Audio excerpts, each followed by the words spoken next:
Hey guys, I thought I had reviewed this little pistol, but I have been told by my son that we haven't. So let's review the new Ruger Mark IV 22 long rifle semi-automatic pistol. As you can tell, I have spray painted the pistol in my very own style, as I do most of my guns. What I did with this, first and foremost, I put a Venom little red dot on there from Vortex, so it's nice and low profile, that sort of thing, and I like that aspect of it.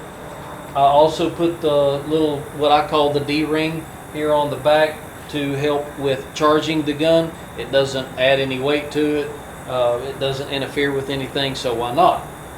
However, one thing that I always like to do is change the iron sights if at all possible. So I did. These are Williams gun sight fiber optic. I ordered mine with a green front and a red or orange rear. Now typically it's an orange front and a green rear. My eye, I do better with green. So I wanted that to be the focal point there in the front, and so I asked them to make me one in green and do the orange in the back, and they did. Fantastic people, amazing customer service. Give them a shot. The breakdown, as you well know, is super simple. One button here in the back compared to the other ones is just night and day. Obviously, someone got their head out and figured out a better mousetrap. This is a magnificent mousetrap. The only thing that I really did outside of that, of the gun, is this had a safety switch on both sides, an ambidextrous safety. Well, I took mine off and ground it off. I didn't want the other flange on there at all. I don't run left-handed. I don't know or have anybody in the family that runs anything left-handed, and I could not, when I would go to push the gun on fire, it was constantly digging into my finger. I know, grow up, man hands, I get it, but this is my pistol. Do with what you want with yours. Standard magazines, from my understanding, these magazines will work with just about every 22 with this older style frame, not the 2245. I know that's different. Get it. But with the older style, which I like, it's a little smaller frame. My wife likes it better, my son, all of that. So that's what we did. I would like to at some point put a light on here, but man, this really gets bulky. It's super quiet, of course, as any 22 with subsonic rounds would be. However, I did learn something else.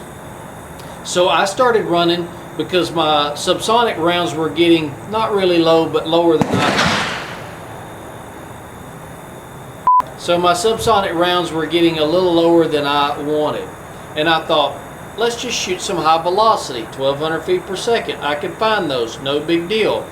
Well, since it has the short barrel, a good suppressor, they stay subsonic. It's just as quiet as the subs that I was shooting before. I was impressed. So I've been shooting more of those. But I like it, you know, getting used to a red dot. For those of you who are not into red dots yet, it does take some getting used to, having to tilt the gun up typically, or depending on how you present, you may have to tilt the gun down a little bit, like myself and my wife have to do, in order to find the red dot. Honestly, I think it's faster, I don't care what anybody says, with iron sights. It's just something that I feel like it's an extension of my hand, and I can see that. I know people will argue and disagree. I get it. Thanks for listening to me ramble on. If you have an opportunity to pick one of these up, I believe this is the tactical version, the Mark IV tactical. Yes, the tactical version. So if you get a chance to pick one of these up, they're fantastic little pistols. Ruger has always done a really good job, but now disassembling, cleaning all of that, that nightmare is over. Thank you, Ruger.